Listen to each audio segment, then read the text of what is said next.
પગારદારોનું વધી શકે છે વેતન અને ઘટી શકે છે ફિક્સ પગારનો સમયગાળો.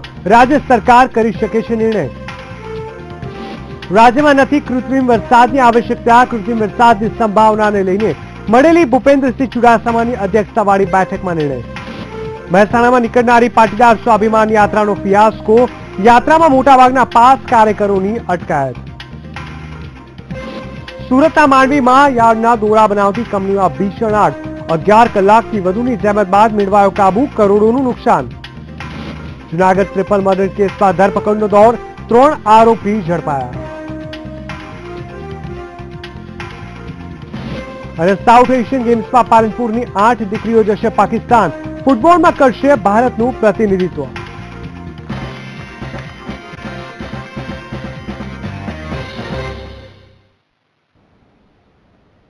નમસ્કાર દર્શક મિત્રો, હું જીગર દેવાણી આપનું સ્વાગત કરું છું ન્યૂઝ રૂમ લાઈવથી. આજે ગુજરાતમાં સાતમા પગાર પંચના અમલને લઈ મુખ્યમંત્રી વિજયભાઈ રૂપાણીના નિવાસસ્થાને મહત્વપૂર્ણ બેઠક મળી છે.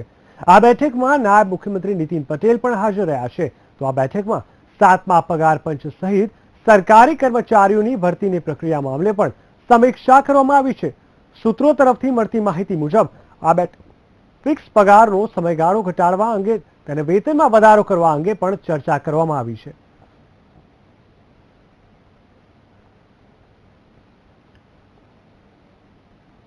મુખ્યમંત્રી વિજય રૂપાણીની અધ્યક્ષતામાં કેબિનેટની ગાંધીનગરમાં બેઠક યોજાઈ, જેમાં વરસાદ અને વાવેતરની સમીક્ષા કરવામાં આવી. હાઈકોર્ટના હુકમોના અમલીકરણ સંદર્ભે પણ ચર્ચા કરાઈ અને પાટીદાર અને દલિતોના આંદોલન સંદર્ભે રાજકીય સમીક્ષા કરવામાં આવી. મુખ્યમંત્રી રૂપાણીના અધ્યક્ષતામાં યોજાયેલી આ બેઠકમાં રાજ્ય અને કેબિનેટના મંત્રીઓ પણ ઉપસ્થિત રહ્યા હતા.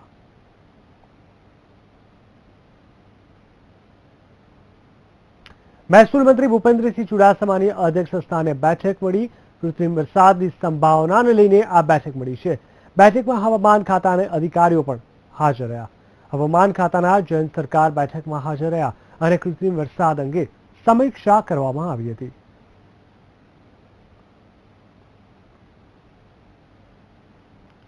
રાજકોટના તમામ જળાશયોમાં આગામી 2 થી 3 માસ ચાલે તેટલું જ પાણી છે. પાણીની સમસ્યાને લઈ રાજકોટમાં જળ સંકટ વિકટ બની ગયું છે. પાણીની સમસ્યાના કારણે ખેડૂતો પણ ચિંતામાં મુકાયા છે. આથી ખેડૂતો અને સ્થાનિક લોકો પાણીની સમસ્યાથી ઘેરાયેલા છે.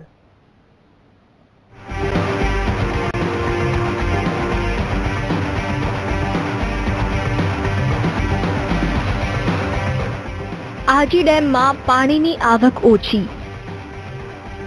ન્યારી ડેમમાં 7.19 ફૂટ જ પાણી રહ્યું છે.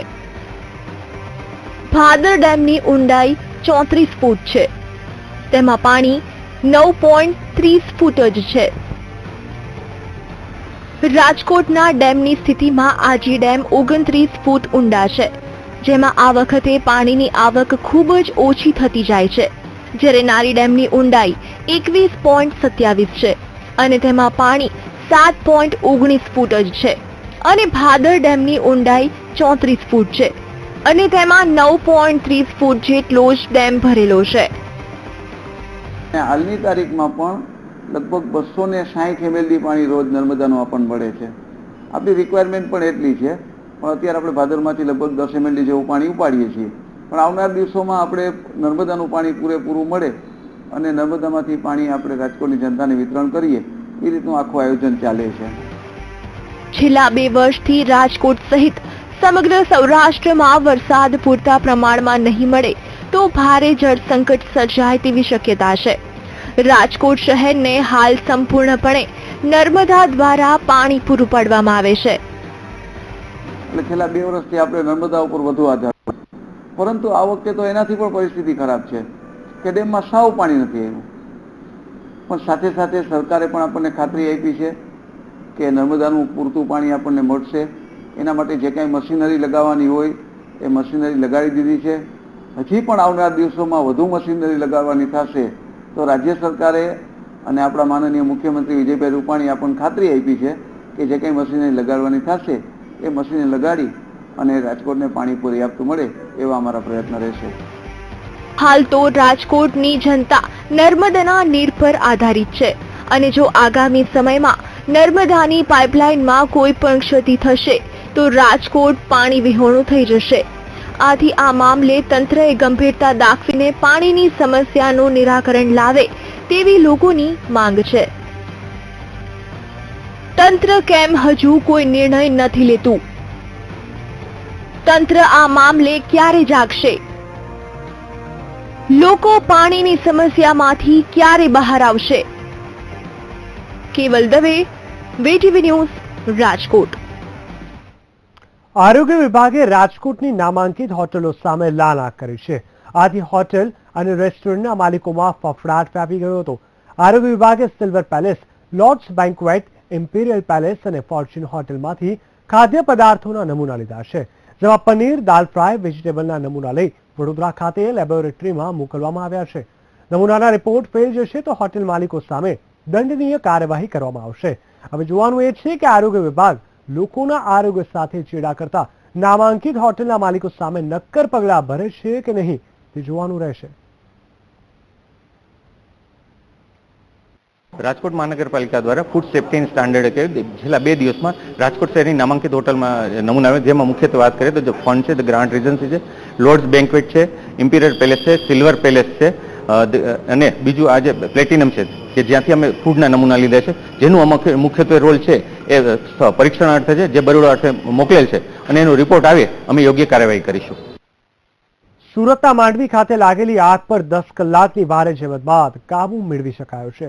વહેલી સવારે લાગેલી આગમાં કંપનીની તમામ વસ્તુઓ બળીને ખાક થઈ ગઈ હતી.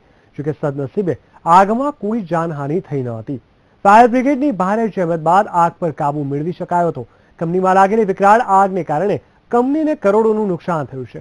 આગ લાગી ત્યારે કંપનીમાં 50 જેટલા કામદારો કામ કરી રહ્યા હતા. જોકે સમયસર બધાને બહાર કાઢી લેવાતા કોઈ જાનહાનિ થઈ નથી.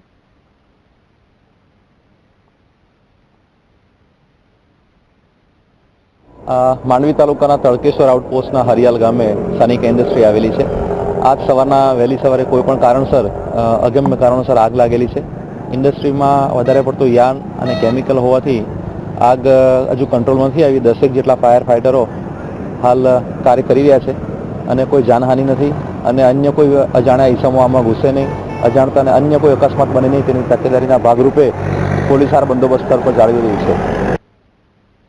રાજકોટમાં વ્યાજખોરના ત્રાસથી ગઈકાલે એક યુવકે આપઘાત કરતા તેના પડઘા સમગ્ર શહેરમાં પડ્યા છે. યુવકના આપઘાત બાદ વ્યાજખોરો સામે કડક કાર્યવાહી કરવાના આદેશ શહેર પોલીસ કમિશનરે આપ્યા છે. તેમજ બાર પોલીસ સ્ટેશનના પીઆઈને પણ સૂચના આપી દેવામાં આવી છે. આ સાથે જ વ્યાજખોરી કરનારા સામે પગલાં લેવાના પણ આદેશ પોલીસ કમિશનર દ્વારા આપવામાં આવ્યા છે. આ સાથે તમામ સ્ટાફના પીએસઆઈને પણ આ બાબતે સૂચના આપી દેવામાં આવી છે. ઉલ્લેખનીય છે કે યુવકના મોત બાદ તેનો મૃતદેહ લઈને યુવકના પરિવારજનો કમિશનર કચેરી પહોંચ્યા હતા. ત્યારે કમિશનરના આદેશ બાદ વ્યાજખોરો સામે કાર્યવાહી કરવામાં આવશે.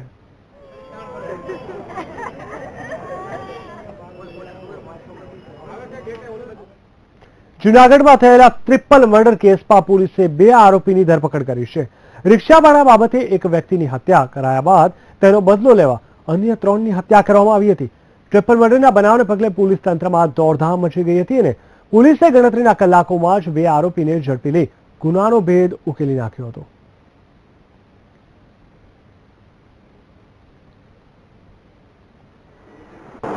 આ 3 લાશો પૈકી જે આગલા દિવસે મર્ડર થયેલું એના 2 આરોપીઓ અને 2 આરોપી પૈકીના 1 આરોપીનો ભાઈ, એમ 3 લાશો મળે. એટલે આ ઈજાઓ જોતા ખૂન હોવાની પૂરી શક્યતા હોવાથી પીએમ કરાવ્યા બાદ મર્ડરનો ગુનો દાખલ કરવામાં આવ્યો. આમાં જે મરણ જનાર 3 પૈકી 1ના પિતાશ્રીએ ફરિયાદ આપેલી કે અગાઉ જે ઈશ્ફા રબારી સાથે એના પુત્રને મારામારીનો બનાવ બનેલો હતો અને ત્યારબાદ જે ખૂનનો બનાવ બનેલો હતો એના અનુસંધાને આજે કિસ્સાભાઈ મરણ જનાર હતા એના સંબંધીઓ અથવા તો મળતિયાઓએ આ મર્ડર કર્યું હોવાની શક્યતા બતાવેલી હતી. રિક્ષાવાળા બાબતે થયેલી 1ની હત્યા કરાઈ હતી, જેનો બદલો લેવા માટે અન્ય 3ની હત્યા કરાઈ હતી. અજય અને મુકેશ બંને સગા ભાઈએ કિશોર રબારીને મોતને ઘાટ ઉતારી દેતા તેનો બદલો લેવા કિશોર રબારીના પરિવારજનોએ 3 વ્યક્તિની હત્યા કરી નાખતા શહેરમાં ચકચાર મચી જવા પામી હતી. હાલ 48 કલાકમાં 4ની હત્યાના બનાવથી પોલીસની કાયદો વ્યવસ્થાની સ્થિતિ સામે અનેક સવાલ ઉભા થયા છે. કરેલી જુદી જુદી અધિકારીઓની ટીમો બનાવેલી અને એના આધારે આજે આપણે આ ગુનો ડિટેક્ટ કરી શક્યા છીએ. 2 આરોપીઓ આપણે અટક કર્યા છે, કાળા પાંચા રબારી અને બાવન ગોગન રબારી. કાળા પાંચા રબારી અને બાવન ગોગન રબારી. એક 36 વર્ષનો છે, એક 32 વર્ષનો છે.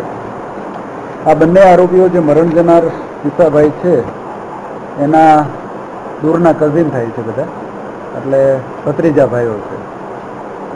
મોસ્ટલી આમાં જે આ સિવાયના એ લોકો 2 સિવાયના 6 બીજા નામ આપણને મળ્યા છે આરોપીઓના, એ પ્રેસ નોટમાં લખેલું છે. સોશિયલ મીડિયા પર ધાર્મિક લાગણી દુભાવતી પોસ્ટ કરવાના મામલે ક્રાઇમ બ્રાન્ચે આરોપી પાર્થ શાહની ધરપકડ કરી છે.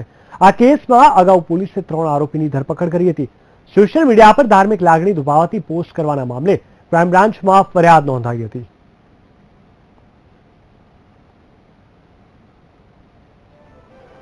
તો અમરેલીમાં એક દુઃખદ ઘટના બનવા પામી છે. કામનાથ સરોવર ખાતે નણંદને બચાવવા ગયેલી દિરાણીનું સરોવરમાં ડૂબી જવાથી મોત નીપજ્યું છે. અમરેલી અને જયસિંહપરાના વિસ્તારને જોડતા પુલને અડીને આવેલા કામનાથ સરોવરમાં 2 મહિલા પડી જવાના સમાચાર ડિઝાસ્ટર મેનેજમેન્ટને મળતા તેમણે અમરેલીની રેસ્ક્યુ ટીમને સમગ્ર ઘટના અંગે જાણ કરી હતી. જે બાદ ફાયર વિભાગની ટીમે ઘટના સ્થળે પહોંચી બંને મહિલાઓની લાશને બહાર કાઢી હતી. પરિવારજનોને શોધી છે. ડિઝાસ્ટર કંટ્રોલમાંથી કોલ આવતા 100 ઉપર કે ભાઈ કામનાથ ડેમની બાજુની સાઈડમાં જે મોટો પુલની બાજુમાં જે દેવી પૂજક લોકો રહે છે તેમાંથી કોઈ 3 જણા ડૂબાણા છે, તો તાત્કાલિક ફાયર બ્રિગેડ લઈને ત્યાં ફાયરની સર્વેની ટીમ લઈને ત્યાં પહોંચો. એટલે અમે ઘટના સ્થળે પહોંચ્યા અને જોવા મળ્યું કે 2 સ્ત્રી હતી અને અમે અંદરથી અહીંયા બહુ ખાણ છે, એવું જીસીબીથી બહુ ખાડો ઊંડો કરેલો હોય, તો એ ખાણની અંદર જે જતા રહ્યા હોય તો અમારે સર્વેની ટીમે સાથે મહેનત કરી અને અમે બે ડેડ બોડીને બહાર લાવી અને કાંઠે આપી હતી. બાપુનગરના અંબર સિનેમા પાસે એમ્બ્યુલન્સ ચાલકે અકસ્માત સર્જતા નાસભાગ મચી ગઈ. એમ્બ્યુલન્સ ચાલકે 2 લોકોને અડફેટે લેતા બંનેને ઈજા થઈ છે. જેમાં બાઇક ચાલક અને વૃદ્ધને ટક્કર મારી હતી અને બંને ઈજાગ્રસ્તોને સારવાર માટે હોસ્પિટલ ખસેડ્યા છે. જોકે ગંભીર વાત તો એ છે કે એમ્બ્યુલન્સ 16 વર્ષનો સગીર ચલાવતો હતો. પોલીસે આ મામલે વધુ તપાસ હાથ ધરી છે. સવાલ એ ઉઠે છે કે આ 16 વર્ષના સગીરને એમ્બ્યુલન્સ ચલાવવાની મંજૂરી કોણે આપી? શું એમ્બ્યુલન્સ ખાનગી છે કે સરકારી? આ ઘટના પાછળ જવાબદાર કોણ છે? આ કોની બેદરકારીના લીધે આ ઘટના ઘટી? આ તમામ સવાલો ઉપસ્થિત થાય છે.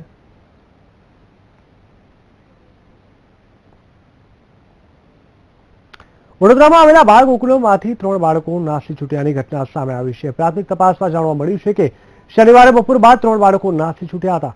આ 3 બાળકોને વોચમેનની આંખમાં ધૂળ ઝોકીને તાળીનું તાળું તોડી નાસી છૂટ્યા. આ બાળકોમાં એક અમદાવાદના અનાથ આશ્રમમાંથી વડોદરાના બાળ ગોકુલમ ભણવા માટે મૂકવામાં આવ્યો હતો અને અન્ય 2 બાળકો આરપીએફના રેલવે સ્ટેશન પરથી મળ્યા હતા અને તેમને ચાઇલ્ડ કેર સંસ્થાને સોંપવામાં આવ્યા બાદ અહીં મૂકવામાં આવ્યા હતા. પરંતુ આ 3 બાળકો ગુજરાત બહારના હતા અને તેમને ભણવા માટે અહીં મૂકવામાં આવ્યા હતા, જેની હાલ પોલીસ તપાસ ચાલી રહી છે.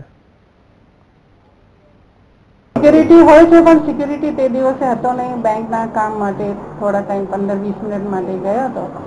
એની વચ્ચે એ બાળકો આગાસીમાંથી, કેમ કે આ ગેટ અહીંથી બંધ હોય છે, પણ આગાસીના ગેટમાંથી તાળું તોડીને અને ત્યાંથી સીસીટીવી ઉપર નથી, પણ આમ અહીંયા રૂમોમાં ને એમાં કિચનમાં એમાં બધે છે. પાટીદાર અનામત આંદોલનની સ્વાભિમાન પદયાત્રાને લઈને સરકાર એક્શનમાં આવી છે. ગાંધીનગર ખાતે પોલીસને સ્ટેન્ડ 2 કરવામાં આવી છે. પોલીસે રેશવા પટેલ સહિત વરુણ પટેલની અટકાયત કરી છે. એક તરફ પોલીસ સુરક્ષાના ભાગરૂપે આ અટકાયત કરી હોવાનું કારણ બતાવી રહી છે, તો બીજી તરફ પાટીદાર નેતાઓ દ્વારા સરકારના પગલાંને હિટલરશાહી સાથે સરખાવવામાં આવ્યો છે.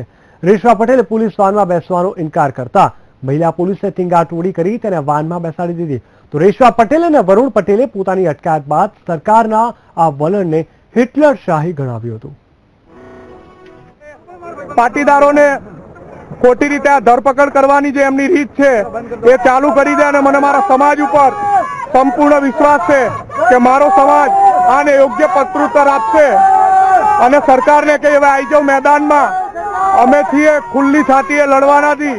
તમારે જેટલા કેસો કરવા હોય, જેટલી વાર ધરપકડ કરવી હોય એટલી વાર કરી લો. આ પાટીદાર સમાજની માતાઓ, બહેનો અને યુવાનો કોઈ પણ સંજોગોમાં આ લડાઈ બંધ નથી કરવાના. જય સરદાર. ઉના અત્યાચાર કાંડ મામલે વધુ એક વખત જાહેરહિતની અરજી ગુજરાત હાઈકોર્ટમાં કરવામાં આવી છે. સમગ્ર કેસ અંગે અરજીમાં સીબીઆઈ તપાસની માંગ કરવામાં આવી છે, જેમાં રાજ્ય સરકારને તેનો રિપોર્ટ રજૂ કર્યો છે. જે અંતર્ગત રાજ્ય સરકારે રજૂઆત કરતા જણાવ્યું છે કે આ કેસમાં સીબીઆઈ તપાસની જરૂર નથી, કેમ કે સીઆઈડી ક્રાઇમની ટીમ સારી રીતે આ કેસ પર કામ કરી રહી છે. સરકારે જે ચાર્જશીટ રજૂ કરી છે તેમાં 43 આરોપીઓની ધરપકડ કરી હોવાનું અને 4 પોલીસ અધિકારીઓની પણ ધરપકડ કરાઈ હોવાનું ચાર્જશીટમાં જણાવ્યું છે. અને આ કેસમાં હજુ પણ તપાસ ચાલી રહી હોવાથી સીબીઆઈ તપાસની ના પાડવામાં આવી છે.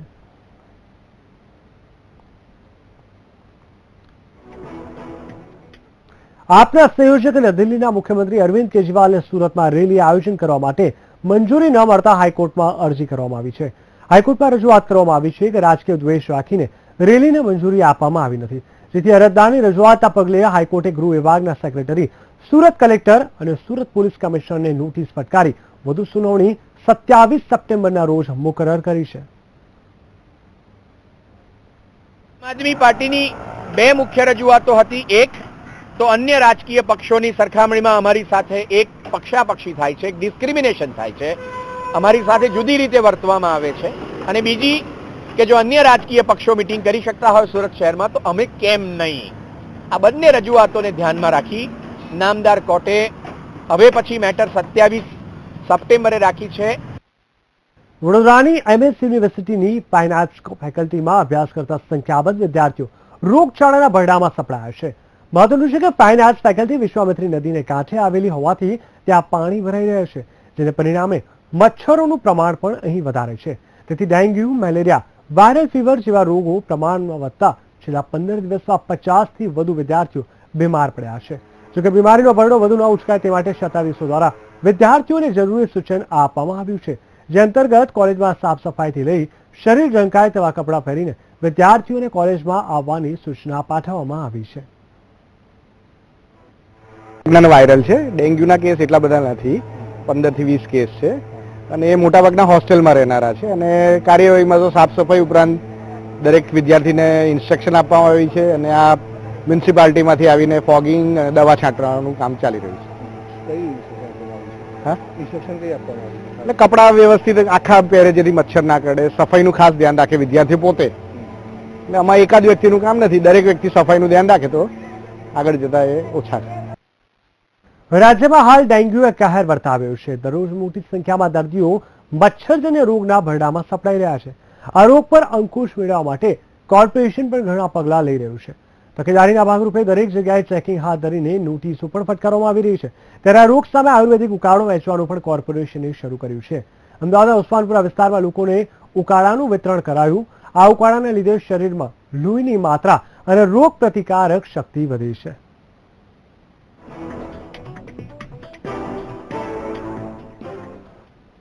રોગ પ્રતિકારક શક્તિ વધે એના સંદર્ભમાં ઉકાળાનું આ વર્ષે અમે એક નવો પ્રયોગ કરી રહ્યા છીએ. દરેક બગીચાઓમાં છેલ્લા 2 દિવસથી, ગઈકાલે 12 બગીચામાં, આજે 14 બગીચાઓમાં અમારા હેલ્થ વિભાગના દ્વારા ઉકાળાના વિતરણનું કાર્યક્રમ કરી રહ્યા છીએ. આવનારા દિવસોમાં, આવતીકાલે ડ્રાય ડે છે, કોર્પોરેશનના અલગ અલગ પદાધિકારીઓ અલગ અલગ જગ્યાએ જઈને મચ્છર ઉત્પન્ન થાય છે એવી જગ્યાઓ, જ્યાં ઈંડા મળે એવી જગ્યાઓ ઉપર જાતે ફરવાના છે સ્ટાફ સાથે, અને એ મચ્છરના ઈંડાઓનો નાશ કરવાનો પ્રયત્ન કરશે.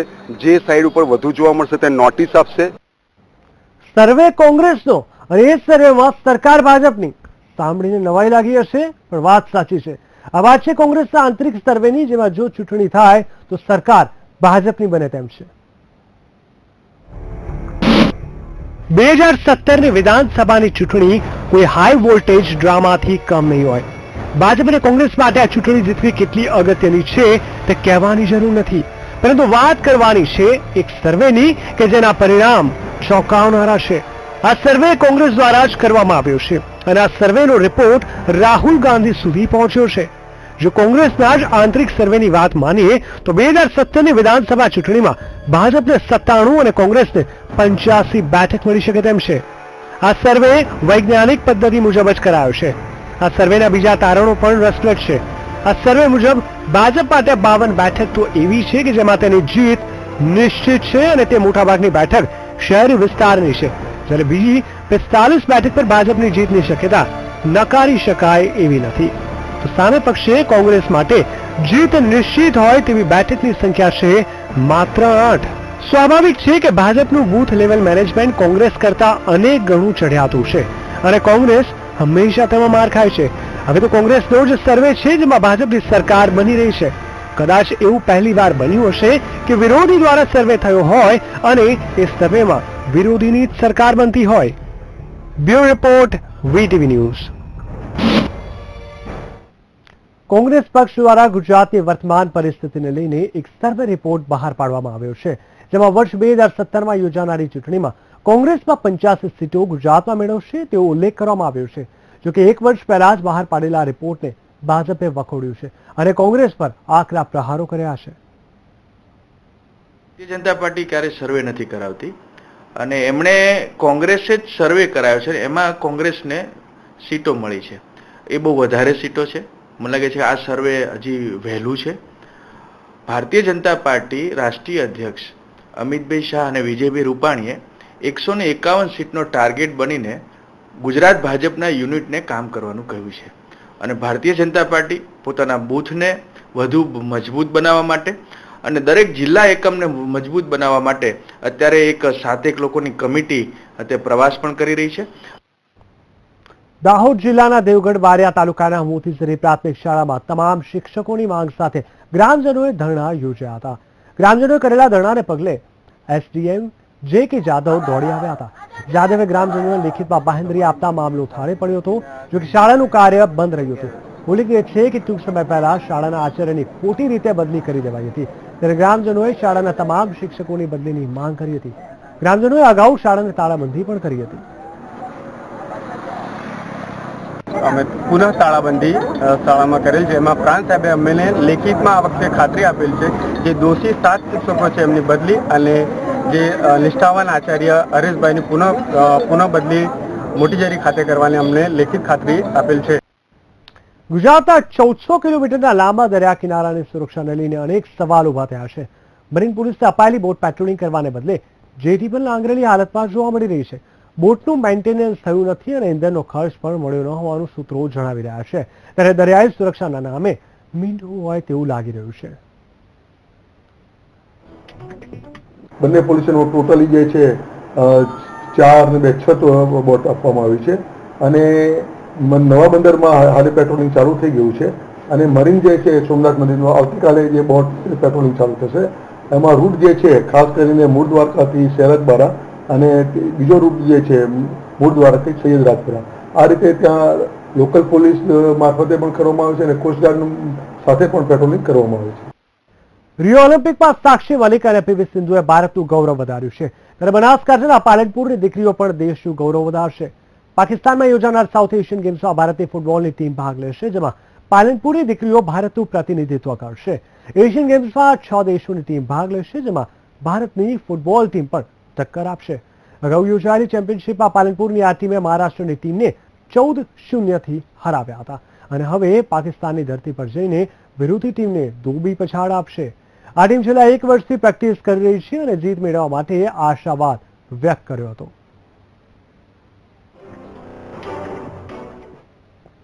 તો આ પાલનપુરની દીકરીઓ જે છે કે જે ટીમનું પ્રતિનિધિત્વ કરવાની છે. મહારાષ્ટ્રની ટીમને હરાવી હવે ટીમ પાકિસ્તાન જશે. આ છે આપણા આ દેશ છે, આપણા રાજ્યની આ દીકરીઓનું ગૌરવ. 5 દેશોની કુલ ટીમ ભાગ લેશે. આભાર માનીએ છીએ અને અમે અમારા માતા પિતાના આશીર્વાદ અમારી સાથે છે, તે માટે હવે અમારે પાકિસ્તાન ખાતે રમવા જવાનું છે ઇન્ટરનેશનલમાં. અમે છેલ્લા 1 વર્ષથી પ્રેક્ટિસ ચાલી રહી છે અમારી ફૂટબોલ માટેની અને હવે અમે આંતરરાષ્ટ્રીય લેવલે પાકિસ્તાન રમવા જવાના છીએ. ખૂબ જ સારું પ્રદર્શન કરીને 20 રાજ્યોની ટીમોએ ભાગ લીધો હતો, તેમાં આપણી છોકરીઓની ટીમ ચેમ્પિયન થઈ હતી અને હવે એ લોકોને ખૂબ જ સારું રમ્યા. એના કારણે હવે એમને સાઉથ એશિયન ગેમ્સ માટે પણ પસંદગી કરવામાં આવેલ છે. આ છોકરીઓ સાઉથ એશિયન ગેમ્સમાં આપણી 9 છોકરીઓ ભાગ લેવાની છે. સુરતના ડુબસતા દરિયા કિનારે થોડા સમય પહેલા શરૂ કરાયેલી સૌપ્રથમ ફ્લોટિંગ રેસ્ટોરન્ટને બંધ કરવાનો સમય આવી ગયો હોય તેમ લાગી રહ્યું છે. શા માટે બંધ કરાઈ રહ્યું છે ફ્લોટિંગ રેસ્ટોરન્ટ? આવો જોઈએ આ રિપોર્ટમાં. ગુજરાતની સૌપ્રથમ દરિયાઈ રેસ્ટોરન્ટ 2 માસ અગાઉ શરૂ કરવામાં આવી હતી. જોકે હાલ આ રેસ્ટોરન્ટ બંધ હાલતમાં છે, જેની પાછળ જવાબદાર છે ગ્રામજનોનો વિરોધ. વિરોધ શા માટે? તો ગ્રામજનોનો આક્ષેપ છે કે રેસ્ટોરન્ટ શરૂ થવાથી ગામના મંદિર પાસે ગંદકી વધી ગઈ છે.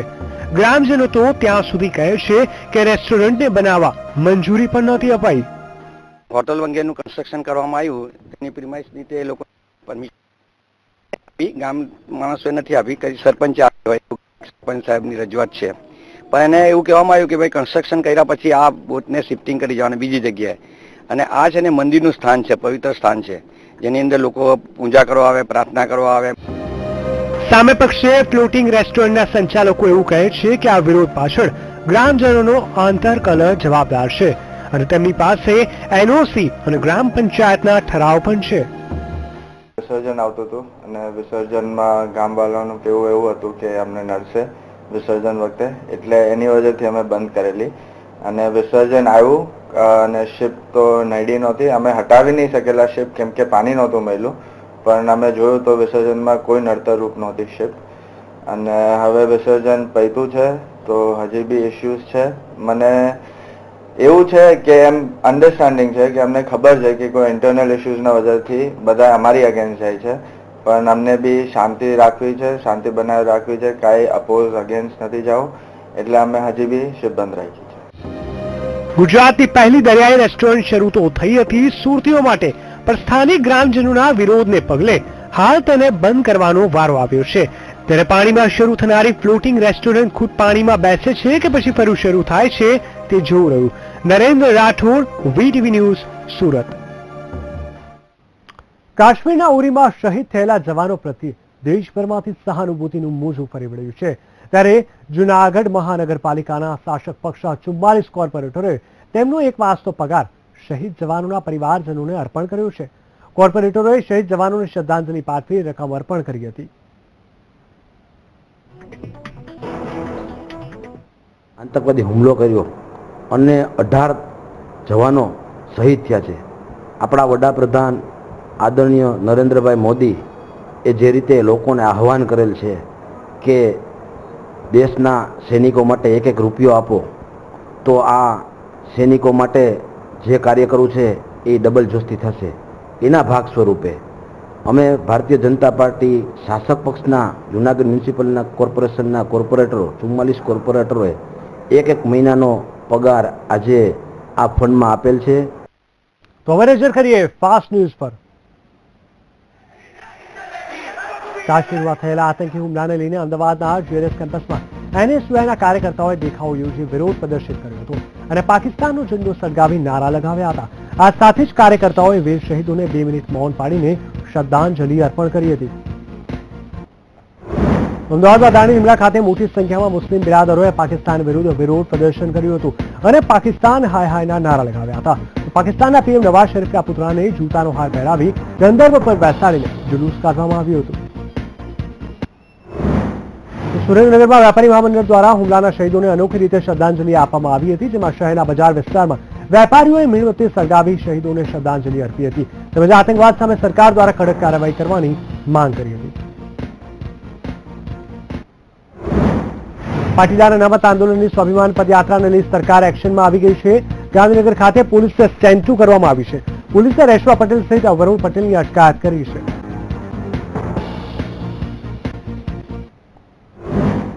સાબરમતી નદીના એલિસ બ્રિજના છેડા પરથી એક બાળકની લાશ ફાયર બ્રિગેડ દ્વારા બહાર કાઢવામાં આવી હતી.